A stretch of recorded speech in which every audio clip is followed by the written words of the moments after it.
Morning students.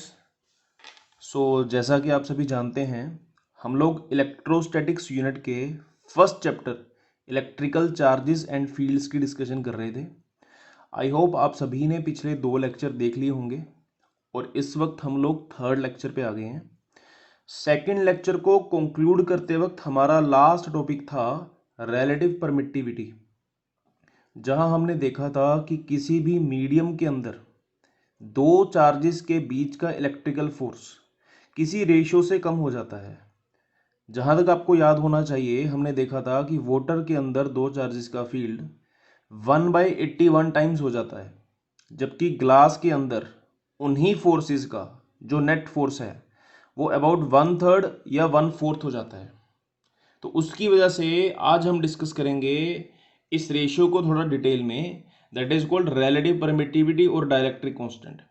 ठीक है, हमें पता है कोई भी अगर दो चार्जेस हैं Q1 Q2 separated by distance r, तो वैक्यूम के बीच में उनका जो फोर्स है that is equal to 1/4 epsilon naught Q1 Q2 by r square, ये हमें पता है।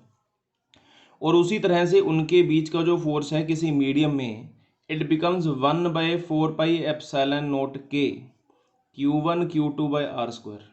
यहाँ पर ये जो टर्म k है, this is either called relative permittivity, you have to remember this name, relative permittivity, or it is called dielectric constant।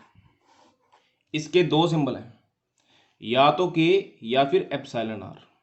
ठीक है, दोनों इसी के सिंबल हैं।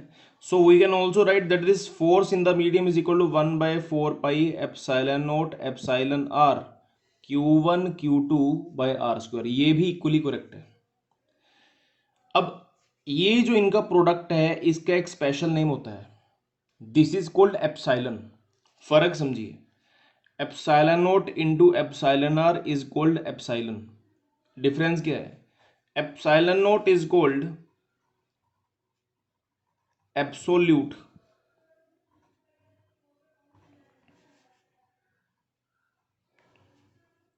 Permittivity of vacuum. ये आप सभी जानते हैं कि एप्सिलॉन नॉट को हम लोग एब्सोल्यूट परमिटिविटी ऑफ वैक्यूम बोलते हैं, फ्री स्पेस बोलते हैं। इसको हम क्या बोल रहे हैं? Relative permittivity of the medium. ये है relative permittivity of the medium, ये है absolute permittivity of the vacuum. Then this is called absolute permittivity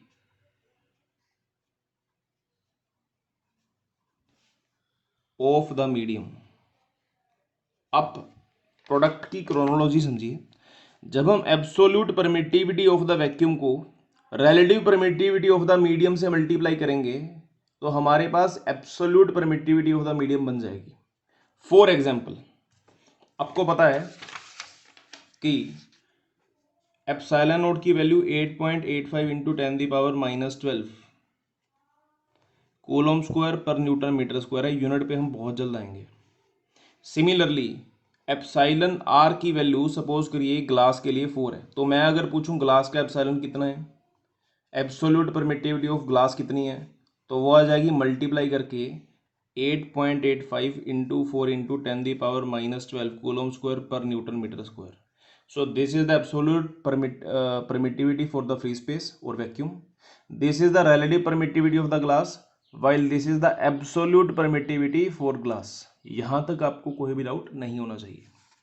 यहां तक आई विश कि आप सभी अपने लेक्चर को पॉज करें और आप यहां तक रीडिंग कर लें एक बार। ठीक है, ये जो पेज आपको दिख रहा है अपनी स्क्रीन पे, यहां तक आपको रीडिंग ले लेनी। अब हम नेक्स्ट टॉपिक पे आएंगे, that is dimensional formula for epsilon not. ठीक है, अब देखिए डायमेंशंस में कुछ बेसिक रूल्स होते हैं कि वो प्रोडक्ट पे ही डिपेंड करती है। तो डायमेंशनल फॉर्मूला हम लोग कैसे निकालेंगे? अंडरस्टैंड, हमें पता है कि दो चार्जेस के बीच का जो फोर्स है that is equal to 1/4 pi epsilon naught Q1 Q2 by r square. ये हम लोग अभी जान चुके हैं कूलम्स लॉ की मदद से। अब हम एप्सिलॉन नॉट की डायमेंशन निकालेंगे। इससे पहले कि हम निकालें कुछ बेसिक चीजें, फोर्स की डायमेंशन M1 L1 T-2 होती है, ये आप सबको पता होनी चाहिए। बिकॉज ये मास इंटू एक्सेलरेशन हुआ, मास की मास, एक्सेलरेशन की मीटर पर second square, therefore length 1 t - 2। Charge की डायमेंशन होती है, देखो आपको ये तो पता है कि करंट जो है वो चार्ज वन टाइम होता है, तो चार्ज क्या बन गया, करंट इंटू टाइम। तो मैं आपसे चार्ज की डायमेंशन पूछूं तो वो हो जाएगी करंट की डायमेंशन मल्टीप्लाइड बाय टाइम की डायमेंशन। अब फैक्ट आपको याद रखना है कि करंट की डायमेंशन को हम एम्पियर लिखते हैं ए, टाइम की डायमेंशन को हम टी लिखेंगे। तो चार्ज की डायमेंशन अपने पास बन गई A1 T1 दोनों चार्जेस की, जबकि डिस्टेंस की डायमेंशन हमें पता है कि L1 है। अब हम एप्सिलॉन नोट की डायमेंशन पे आते हैं। अगर मैं एप्सिलॉन नोट को इधर ले जाऊं और फोर्स को इधर ले जाऊं तो मैं लिख सकता हूं epsilon naught is equal to Q1 Q2 by 4 pi F R square. Obviously दोनों तरफ अगर मैं डायमेंशन अप्लाई करूं तो मैं कुछ इस तरह से लिखूंगा। अब ध्यान से देखें, 4 पाई की कोई भी डायमेंशन नहीं होती। Q1 Q2 की डायमेंशन हुई A1 T1, फोर्स की डायमेंशन हुई M1 L1 T-2, जबकि डिस्टेंस की डायमेंशन L होती है तो डिस्टेंस स्क्वायर की डायमेंशन होगी L2। अगर हम ध्यान से इनको कंबाइन करें, M1 नीचे है, ऊपर कोई नहीं है, तो M-1 बन गया। L1 और 2 3 हो गया, ऊपर जाके ये L-3 बना। टाइम -2 है यहाँ पे, ऊपर जाके 2 बना, यहाँ पे ऑलरेडी टाइम 2 है, टाइम 2 और टाइम 2 टाइम 4 बन गया। एम्पियर 1 और 1 2 बन गया। सो this is the final formula for the dimensions of epsilon not. ठीक है, यहां तक आपको कोई भी डाउट नहीं होना चाहिए। उसके बाद let us come to the next topic, that is vector form for the Coulomb's law. देखिए अभी तक हमने ये समझा है कि जो हमारा कूलम्ब्स लॉ है वो दो चार्जेस के बीच में फोर्स की वैल्यू बताता है, बट फोर्स तो एक वेक्टर क्वांटिटी है, और जब फोर्स एक वेक्टर क्वांटिटी है तो कूलम्ब्स लॉ स्केलर कैसे हो सकता है।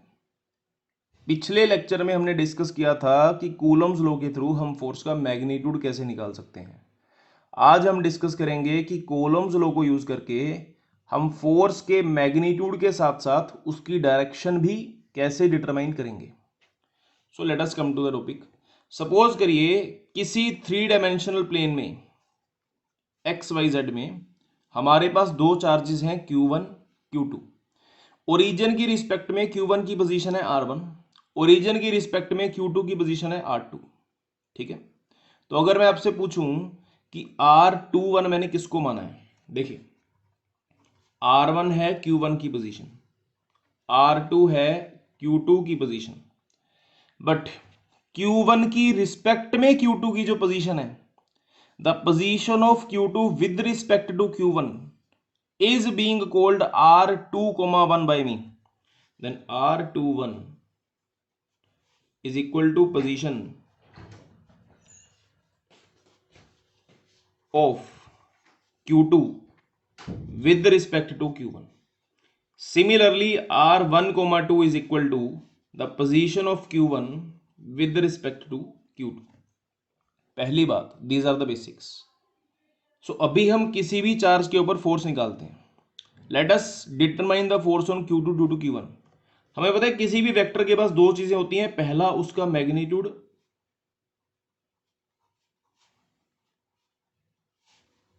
दूसरा उसकी डायरेक्शन। अब मैंने इन दोनों को अलग अलग कर दिया, this is the magnitude only while this is the direction only, and this is the net force.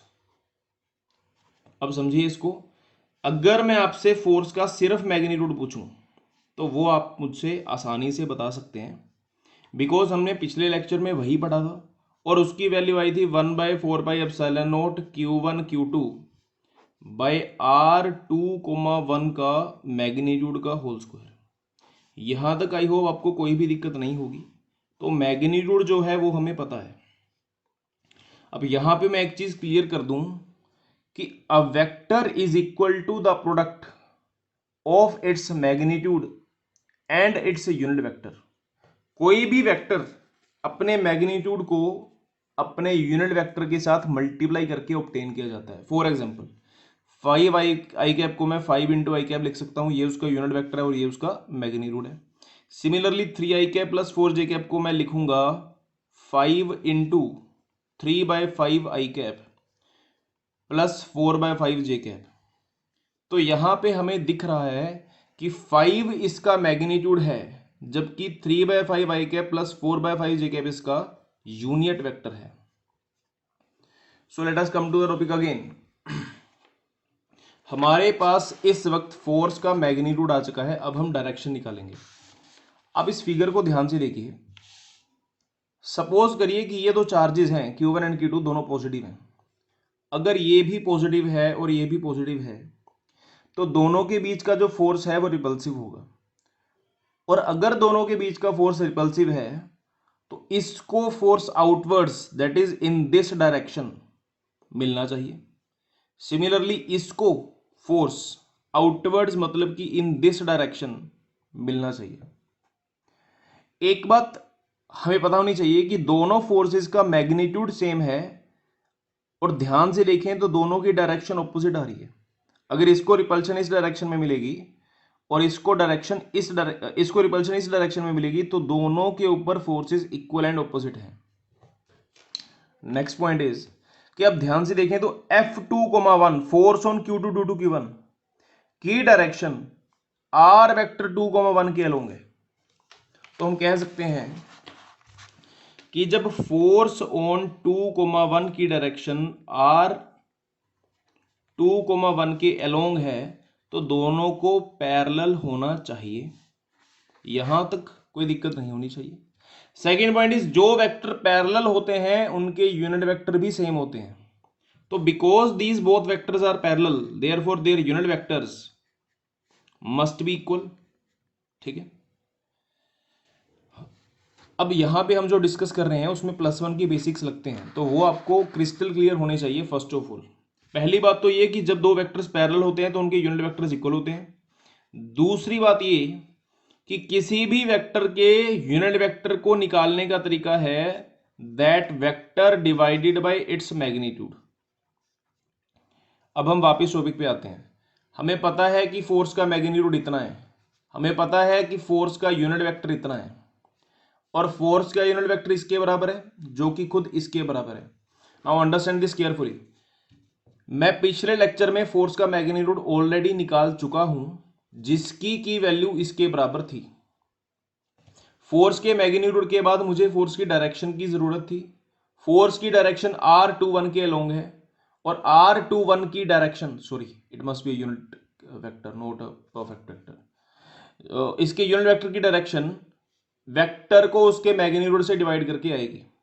तो अगर मैं इसकी वैल्यू यहां पे सब्स्टिट्यूट कर दूं और ये वैल्यू यहां पे सब्स्टिट्यूट कर दूं तो मुझे force in the vector form मिल सकता है। और सब्स्टिट्यूट करके मेरे पास इक्वेशन बन रही है force on 2 due to 1 is equal to 1/4πε0 Q1 Q2 by R(2,1) the whole square R(2,1) upon R(2,1) का मैग्नीट्यूड। समझो इसको, ये इसके मैग्नीट्यूड का स्क्वायर है और ये इसका मैग्नीट्यूड है, तो ये एक्चुअली क्यूब बन गया। इसको दो फॉर्म में लिखेंगे हम। पहली बात, इसको यूनिट वेक्टर की फॉर्म में ही रहने दे सकते हैं, मतलब इस तरह 1/4πε0 Q1 Q2 R(2,1) upon R(2,1). दूसरी बात ये कि इन दोनों को अगर हम मल्टीप्लाई करें तो ये फॉर्म कुछ और भी बन सकती है। Then the form becomes 1/4πε0 Q1 Q2 R(2,1) upon R(2,1) modulus. This is also an important form. ठीक है, यहां तक आप सबको कोई भी दिक्कत नहीं होनी चाहिए। सो this is the vector form of Coulomb's law. ठीक है, यहां पे एक लास्ट पॉइंट बचता है कि हम इसको मॉडिफाई कैसे कर सकते हैं। देखिए, अगर आप ध्यान से देखें हमारे पास ये एक ट्रायंगल बन रहा है, और ट्रायंगल के लिए हम लोग triangle law for vector addition भी लगा सकते हैं। अगर मैं आपसे कहूं कि ये R1 वेक्टर है और ये R2 वेक्टर है, तो हम कह सकते हैं this vector plus this vector is equal to this vector. Triangle law के मुताबिक अगर एक वेक्टर की टिप पे दूसरे की टेल जोड़ दी जाए तो उनका रिजल्टेंट कुछ इस तरह से मिल सकता है। तो हम कह सकते हैं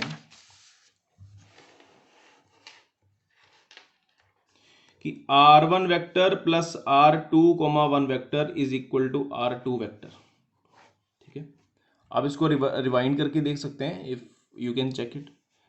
तो r2 1 की जो वैल्यू है वो मेरे पास r2 माइनस r1 के इक्वल आई। अब इसको समझिए ध्यान से, r2 1 की वैल्यू r2 माइनस r1 आई और मेरे नेट फोर्स की वैल्यू जो मेरे पास है वो इतनी है। तो क्या मैं इस वैल्यू में r21 को सब्स्टिट्यूट नहीं कर सकता? बिल्कुल कर सकता हूं। तो मैं कह सकता हूं कि नेट फोर्स की वैल्यू जो कि 1/4 pi epsilon naught Q1 Q2 by R2 1 का मैग्नीट्यूड का क्यूब R2 1 के बराबर थी, इसमें मैं इसकी वैल्यू यहाँ पे और यहाँ पे सब्स्टिट्यूट करूँगा तो मेरे फोर्स की वैल्यू मुझे मिल जाएगी Q1 Q2 by 4 pi epsilon naught into R2 minus R1 upon R2 minus R1 modulus cube. So this is the final effective value for the vector form of force which includes both its direction and magnitude। देखो यहाँ तक I hope आपको कोई भी दिक्कत नहीं होगी। यहाँ पे कूलम्स लॉ की वेक्टर फॉर्म कंप्लीट होती है। ठीक है, यहाँ पे आपको एक दो बातों का ध्यान रखना है। पहली बात, हमने निकाला है फोर्स ऑन 2 ड्यू टू 1। ठीक है, अगर मैं आपसे पूछता फोर्स ऑन 1 ड्यू टू 2 तो उसकी वैल्यू बन जाती 1/4 pi epsilon naught Q1 Q2 R1 minus R2 upon R1 minus R2 modulus cube. यहां तक आपको कोई भी दिक्कत नहीं होनी चाहिए बिकॉज सिर्फ और सिर्फ 1 की बजाय 2 और 2 की बजाय 1 लिखा गया है और कुछ नहीं किया। ठीक है, and the second point is कि जो मॉडुलस होता है वो चाहे R1 माइनस R2 का हो चाहे R2 माइनस R1 का हो, क्योंकि उसका मतलब सिर्फ लेंथ है तो मॉडुलस दोनों ही केसेस में सेम होगा।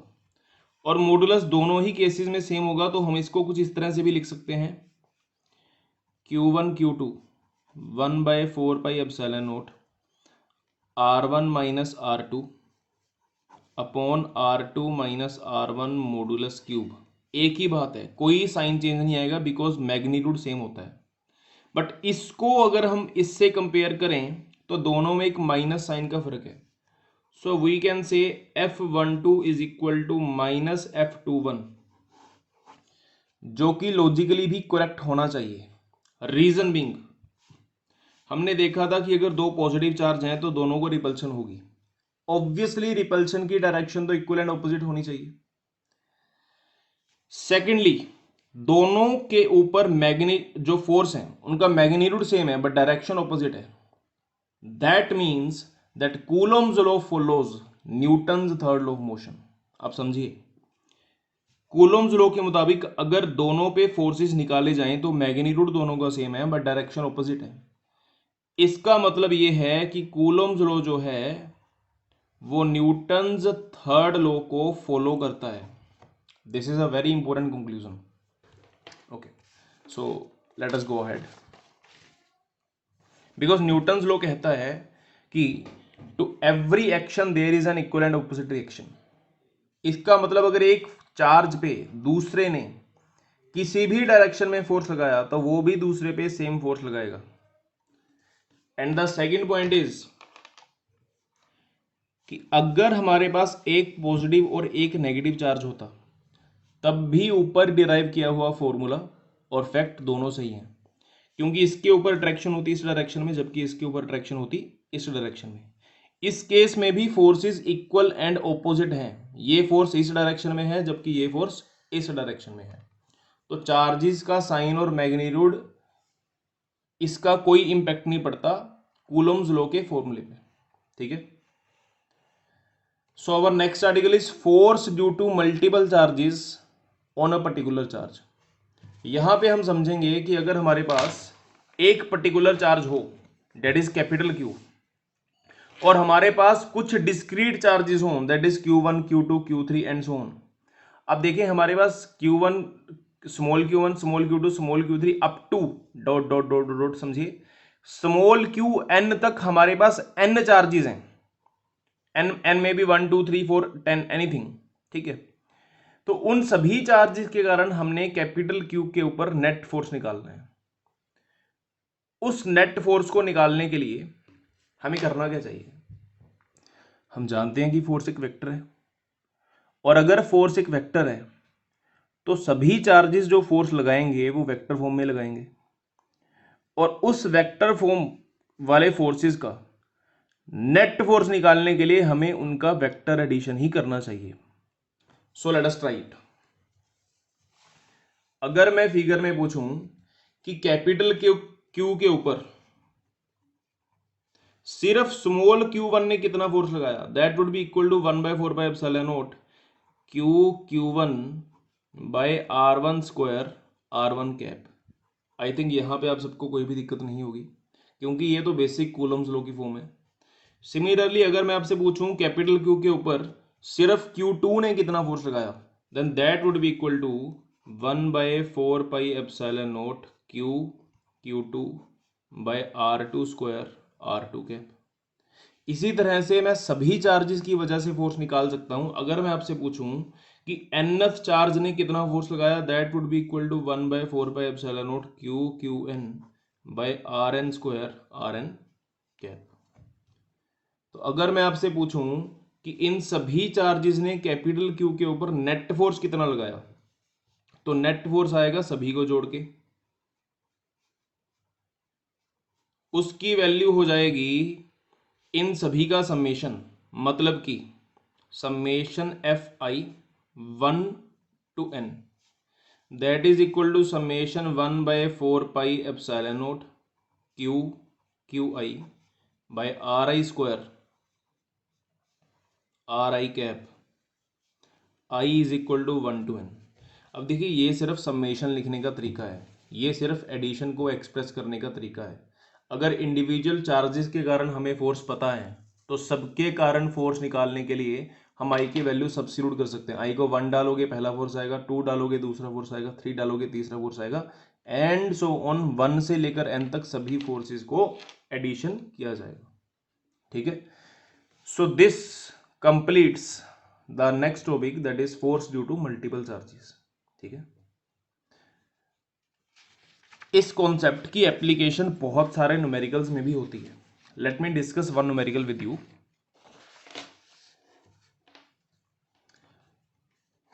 सपोज करिए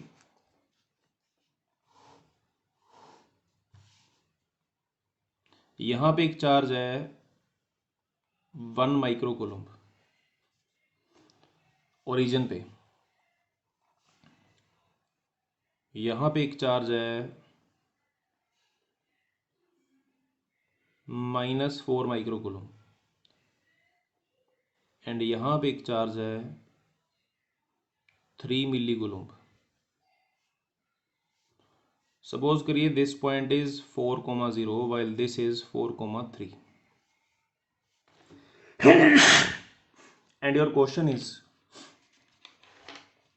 find the net force on 3 millicoulomb due to these two charges। अब ध्यान से समझिएगा, हमने इस चार्ज के ऊपर बाकी दो चार्ज के कारण नेट फोर्स निकालना है। सबसे पहले इसके कारण इसके ऊपर जो फोर्स होगा वो निकालते हैं। Let this B charge 1, let this B charge 2। अच्छा, अगर आप में से कोई और ट्राई करना चाहता है तो वीडियो पॉज करके ट्राई कर सकता है। अगर आप सॉल्यूशन देखना चाहते हैं तो आप देख सकते हैं। So force on 3 milli coulomb due to 1 milli coulomb 1 micro coulomb. देखिए इसकी पोजीशन 0,0 है, इसकी पोजीशन 4,3 है, इसकी पोजीशन 4,0 है, is equal to 1/4 into 3 into 10⁻³ coulomb into 10⁻⁻6 coulomb. देखिए ये Q1 आ गया, ये Q2 आ गया, अपॉन डिस्टेंस स्क्वायर। ध्यान से देखिए, अगर ये 4 है और अगर ये 3 है तो ये डिस्टेंस कितना हुआ, 5 हुआ ना, पाइथागोरस लगा के। अपॉन आएगा अपने पास, अच्छा मैं फॉर्म कौन सी यूज़ कर रहा हूँ, let me tell you, I am using this form, ये वाली फॉर्म यूज़ कर रहा हूँ मैं, ठीक है। Q1 Q2 अपॉन डिस्टेंस के मैग्नीट्यूड का क्यूब था ना, डिस्टेंस 5 है, इनटू आर वेक्टर था ना, इसके कारण इस पे फोर्स निकालना है तो वेक्टर ये वाला लेंगे, और ये क्या है 4i cap plus 3j cap.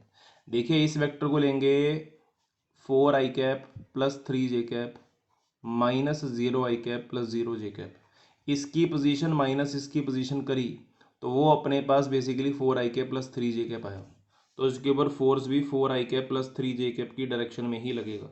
और इसकी वैल्यू अगर मैं सब्स्टिट्यूट कर दूं 9 इंटू 10 की पावर 9, तो वो सारी 10 की पावर्स कैंसिल कर देगा और मेरा force on 3 milli coulomb due to 1 micro coulomb की वैल्यू आ जाएगी 9 इंटू 3 27 अपॉन 125, तो 27 upon 125 4i cap plus 3j cap. Similarly अगर हम डिस्कस करें force on 3 milli coulomb due to -4 micro coulomb, इसके लिए पहले तो हमें R2 माइनस R1 निकालना चाहिए। R2 माइनस R1 हमारे पास आ जाएगा 4i cap plus 3j cap minus 4i cap, वो कर आके 3j कैप आया। नाउ लेट अस कैलकुलेट, अच्छा -4 micro coulomb, okay. Now let us calculate the net force, that will be equal to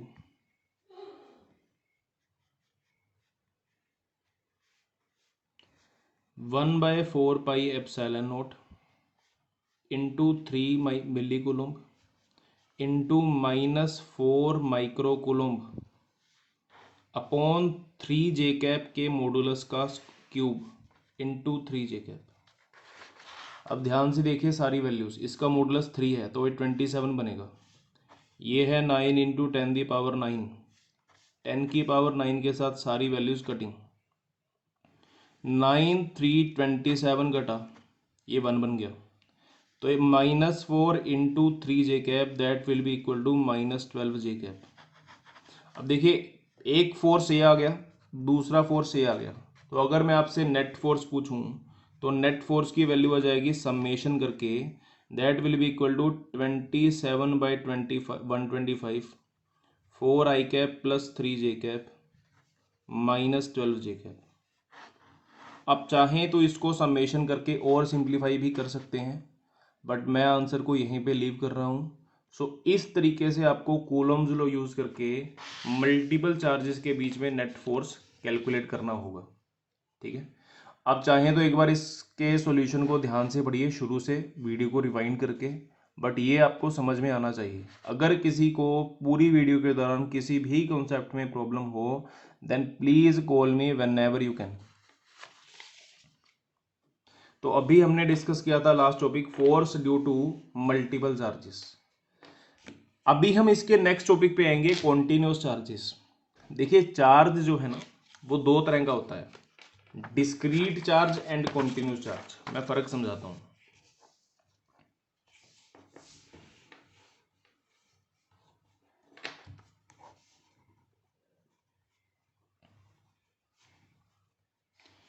discrete charge वो charge होता है जो पहली बात पॉइंट फॉर्म में हो, दूसरी बात नंबर ऑफ चार्जेस लिमिटेड हो, मतलब 1 2 3 4 4 5। सपोज करो मैं कहूँ आपके पास कि एक पॉलीगन में 6 चार्जेस हैं और इन 6 चार्ज की वजह से बीच के किसी चार्ज पे फोर्स निकालना है, then this is the case of a discrete charge. लेकिन अगर मैं आपको कहूँ कि सपोज करिए पॉलीगन की बजाय लिया मैंने यही पॉलीगन, बट चार्ज इसके कॉर्नर्स पे नहीं लगाया, अब मैंने चार्ज इसके सरफेस पे यूनिफॉर्मली डिस्ट्रीब्यूट कर दिया, सारा चार्ज इसके सारी साइड्स पे फैला दिया। अब पूछा कि इसके इस पॉइंट के पे किसी चार्ज पे नेट फोर्स कितना है, तो अब मैं इसको डिस्क्रीट चार्ज नहीं बोलूंगा, इसको मैं कॉन्टिन्यूअस चार्ज बोलूंगा। कॉन्टिन्यूअस चार्ज, कॉन्टिन्यूस चार्ज मैं इसको इसलिए बोलूंगा बिकॉज इसका चार्ज कहाँ शुरू होता है कहाँ खत्म होता है ये कहा नहीं जा सकता। इसका चार्ज जो है वो पैकेट्स में नहीं है, इसका चार्ज यहां से लेकर फिर यहां तक हर जगह डिस्ट्रीब्यूटेड है। इसमें कितने छोटे छोटे चार्ज हैं ये कहा नहीं जा सकता, जबकि इसमें 6 एग्जैक्ट चार्ज है ये पता है। अब जो कॉन्टिन्यूस चार्ज है उसकी फर्दर 3 तरह की डिस्ट्रीब्यूशंस होती हैं, linear distribution, surface distribution and volume charge distribution. हम इन तीनों को डिटेल में समझेंगे। अब देखिए, अभी हम जिस टॉपिक पे हैं that is called continuous charge distribution. अब हम तीनों डिस्ट्रीब्यूशंस को समझेंगे। लीनियर शब्द से पता चलता है लाइन, सरफेस से पता चलता है सरफेस, वॉल्यूम से वॉल्यूम। लीनियर चार्ज डिस्ट्रीब्यूशन उसको बोलते हैं जब चार्ज किसी बॉडी की लेंथ के अलोंग डिस्ट्रीब्यूटेड हो। सरफेस चार्ज डिस्ट्रीब्यूशन उसको बोलते हैं जब चार्ज किसी बॉडी के सरफेस पे डिस्ट्रीब्यूटेड हो, उसके प्लेन में डिस्ट्रीब्यूटेड हो। वॉल्यूम चार्ज डिस्ट्रीब्यूशन वो जिस केस में चार्ज किसी बॉडी की पूरी वॉल्यूम पे डिस्ट्रीब्यूटेड हो। अब तीनों की एग्जांपल समझते हैं। सपोज करो किसी वायर में या किसी लंबी तार में या किसी थ्रेड में चार्ज डिस्ट्रीब्यूटेड हो, that is called linear charge distribution. अगर सपोज करिए चार्ज किसी रिंग में भी डिस्ट्रीब्यूटेड है उसके सर्कमफ्रेंस में, that is also called linear charge, क्योंकि लेंथ के अलोंग है। अगर चार्ज किसी डिस्क के सरफेस पे डिस्ट्रीब्यूटेड है या किसी स्क्वायर प्लेट के सरफेस पे डिस्ट्रीब्यूटेड है या फिर वो किसी होलो स्फीयर के सरफेस में डिस्ट्रीब्यूटेड है। देखो स्फीयर दो तरह के होते हैं, one is spherical shell, spherical shell मतलब hollow sphere, other is solid sphere. Solid sphere वो होता है जो अंदर से भरा हुआ होता है। एग्जांपल संतरा है ना, संतरे के अंदर भी कुछ होता है विच इज ईटेबल, उसको हम सॉलिड स्फीयर बोलेंगे। अगर मैं सिर्फ संतरे के छिलके की बात करूं तो वो स्फेरिकल शेल का काम करता है। ठीक है, तो सरफेस चार्ज डिस्ट्रीब्यूशन वो हुई जहां पे चार्ज सिर्फ सरफेस पे डिस्ट्रीब्यूटेड हो और अंदर कोई भी चार्ज ना हो। वॉल्यूम चार्ज डिस्ट्रीब्यूशन वो हुई जहां चार्ज सरफेस पे, वॉल्यूम पे, हर जगह डिस्ट्रीब्यूटेड हो। इसकी दो मेन एग्जांपल्स हैं, one is solid sphere and the other is solid cylinder. अब सिलेंडर में दोनों केसेस बनते हैं, हम होलो सिलेंडर भी ले सकते हैं, सॉलिड सिलेंडर भी ले सकते हैं। अगर होलो सिलेंडर लेंगे तो वो सरफेस में आएगा, अगर सॉलिड सिलेंडर देंगे तो वो वॉल्यूम में आएगा। ठीक है, अब हम डिस्कस करेंगे कि इन सभी चार्ज डिस्ट्रीब्यूशंस की वजह से electrical force on another charge कैसे निकालें। Let us start with linear charge. Suppose करिए यहां पे हमारे पास एक लीनियर चार्ज है। देखिए फैक्ट ये है यहां पे कि charge is proportional to length here. अब खुद सोचिए कि मैंने इस वायर का एक डीएल लेंथ लिया और उस पर चार्ज डीक्यू हुआ, तो अगर मैं इसकी लेंथ 2dl लेता यहां से यहां तक, तो यहां का चार्ज और यहां का चार्ज दोनों डबल हो जाते, 2dq हो जाता। कहने का मतलब अगर लेंथ dl में dq चार्ज है तो लेंथ 2dl में 2dq चार्ज है, तो मैं कह सकता हूं charge is proportional to length.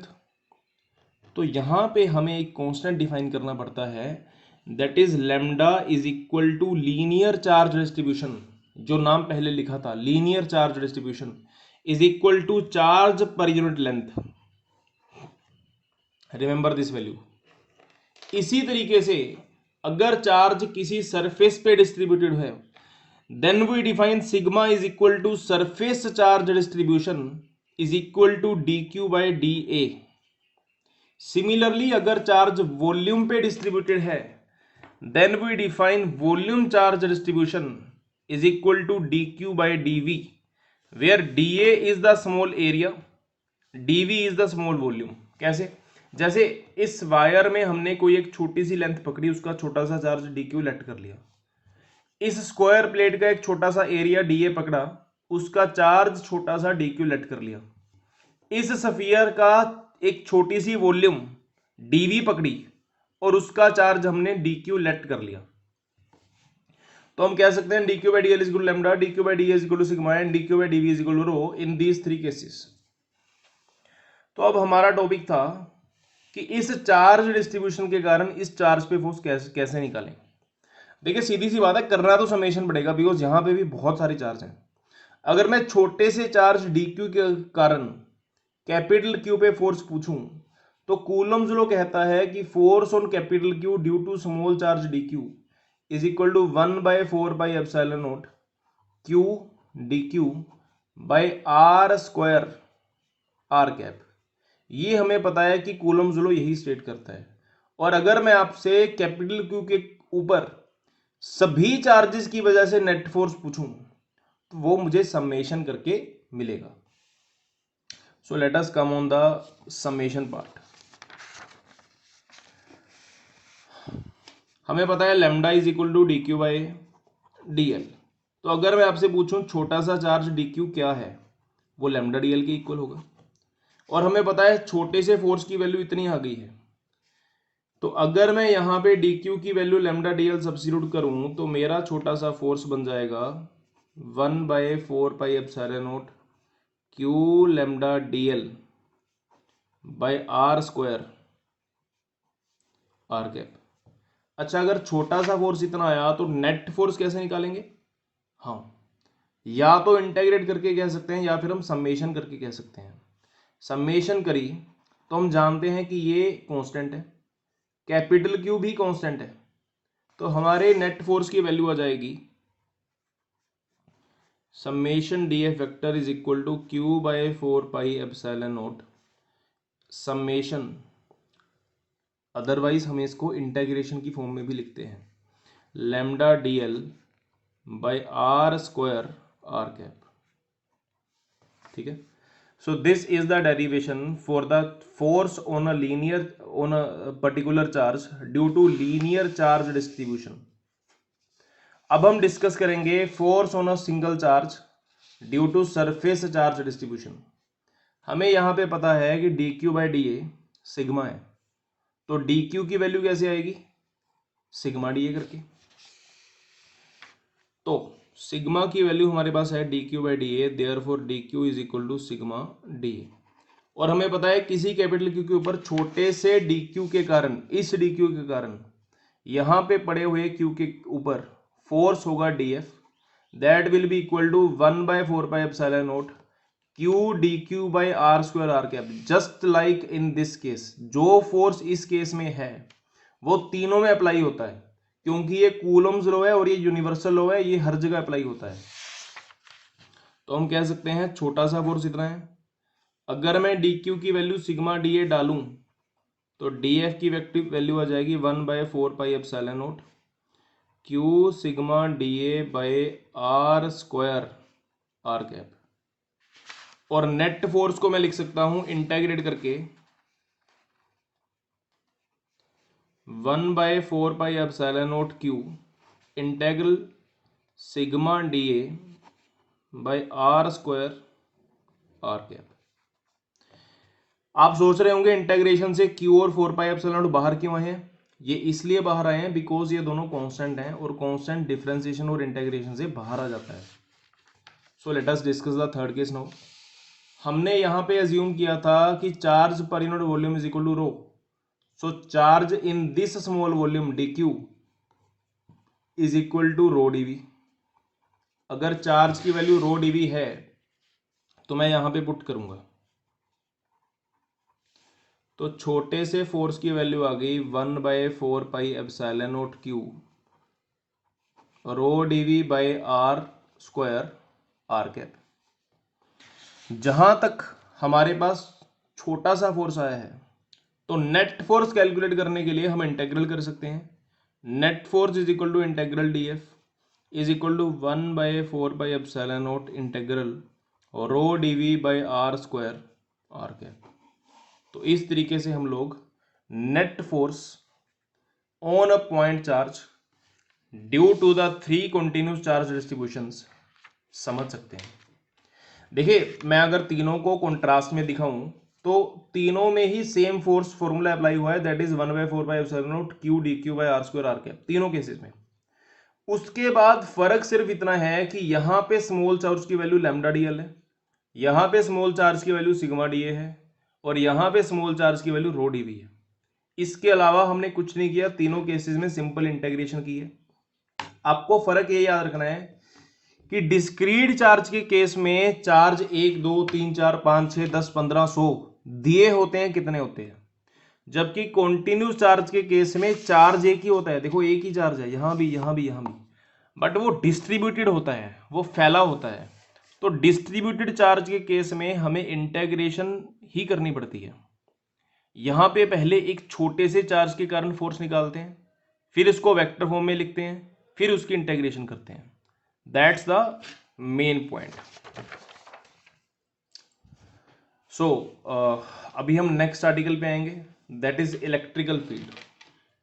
ये बहुत इंपॉर्टेंट आर्टिकल है बिकॉज इस चैप्टर के मैक्सिमम जो क्वेश्चंस बनते हैं और न्यूमेरिकल्स बनते हैं वो इलेक्ट्रिकल फील्ड के टॉपिक के ऊपर ही बनते हैं। सो लेट अस स्टार्ट। देखिए, इससे पहले कि हम इलेक्ट्रिकल फील्ड की डिस्कशन करें, हमें ग्रेविटेशनल फील्ड की थोड़ी सी डिस्कशन करनी होगी। आप सबको पता है कि इस वक्त हम सभी लोग अर्थ के ग्रेविटेशनल फील्ड के बीच में हैं, मतलब we are in the space of gravitational field of the earth. जो मून है ना, वो भी अर्थ की ग्रेविटेशनल फील्ड के अंदर है। और अगर मैं अर्थ के बारे में पूछूं, अर्थ किसके ग्रेविटेशनल फील्ड के अंदर है? अर्थ सन के ग्रेविटेशनल फील्ड के अंदर है। और जो सन है वो मिल्की वे गैलेक्सी के ग्रेविटेशनल फील्ड के अंदर है। तो किसी भी चीज के फील्ड के अंदर होने का मतलब क्या होता है? अगर मैं आपसे कहता हूं कि मैं अर्थ के फील्ड के अंदर हूं, इसका मतलब यह है कि मेरे ऊपर इस वक्त अगर कोई चीज सबसे ज्यादा ग्रेविटेशनल फोर्स लगा रही है तो वो अर्थ है। अगर मुझे किसी चीज की ग्रेविटेशनल फोर्स महसूस हो रही है तो वो अर्थ की महसूस हो रही है। मून अगर अर्थ के अराउंड रोटेट करता है, that is because of the gravitational pull of the earth. तो मैं कहूंगा कि मून अर्थ के ग्रेविटेशनल फील्ड के बीच में है। सिमिलरली अगर अर्थ सन के अराउंड रोटेट करती है, that is because of the gravitational pull. तो मैं कहूंगा कि earth lies in the gravitational pull of the sun. ठीक है, तो सपोज करिए ये मेरी अर्थ है और मैंने अर्थ से एक सैटेलाइट लॉन्च की और मैंने ये सैटेलाइट मून तक पहुंचानी है, सच दैट ये मून की रेवोल्यूशन करे। तो आपको पता है जब सैटेलाइट यहां पे होगी तो मैं कहूंगा कि इस वक्त सैटेलाइट जो है वो अर्थ के फील्ड के अंदर है। बट जब ये सैटेलाइट मून तक पहुंच के मून की रोटेशन करने लगेगी, तब मैं कहूंगा कि ये सैटेलाइट मून के फील्ड के अंदर है। कहने का मतलब फील्ड उसी चीज का माना जाता है जिसकी पुल या पुश स्ट्रोंगेस्ट हो। सिमिलरली आपको पता है कि एक हाइड्रोजन का जो न्यूक्लियस है उसमें सिर्फ एक प्रोटॉन होता है और हाइड्रोजन के एटम में सिर्फ एक इलेक्ट्रॉन होता है और वो इलेक्ट्रॉन प्रोटॉन के अराउंड रिवॉल्व करता है। और शायद आपने केमिस्ट्री में पढ़ा होगा कि इलेक्ट्रॉन प्रोटॉन के अराउंड रिवॉल्व करता है because of electrostatic attraction between the positive and the negative charge. मतलब इसके पॉजिटिव चार्ज के कारण जो फोर्स है K E minus E by R square, इसी के कारण इसको सेंट्रीपिटल फोर्स मिलता है जिसकी वजह से ये इलेक्ट्रॉन इसमें रिवॉल्व करता है। तो इस केस में मैं कहूंगा कि ये इलेक्ट्रॉन इस प्रोटॉन के अट्रैक्शनल इलेक्ट्रोस्टैटिक फील्ड में है। बात समझ में आई? अगर मैं आसपास कोई और एटम ले लूं तो इस एटम का इलेक्ट्रॉन इसके फील्ड में नहीं है, इस एटम का इलेक्ट्रॉन इसके फील्ड में है, जबकि ये इलेक्ट्रॉन इसके फील्ड में है। तो कोई भी चार्ज पार्टिकल किसी दूसरे चार्ज पार्टिकल के फील्ड में तब कहा जाता है जब वो पार्टिकल उसके ऊपर स्ट्रॉन्ग इलेक्ट्रिकल इन्फ्लुएंस लगाता है। So let me define the word electrical field now. ध्यान से सुनना है। Electrical field of a charge is defined as that region or space in which it exerts electrical influence। ठीक है,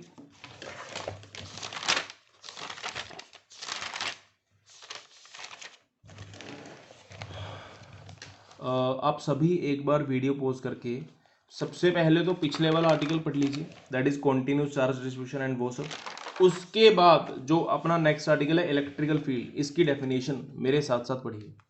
इलेक्ट्रिकल सिर्फ वो रीजन है, वो जगह है, वो वॉल्यूम है जहां पे कोई चार्ज दूसरे चार्जेस के ऊपर अपना इलेक्ट्रोस्टैटिक इन्फ्लुएंस लगा सकता है। ये सिर्फ एक रीजन है। ठीक है, ठीक है जी, यहां पे अपना लेक्चर कंक्लूड होता है। ओके।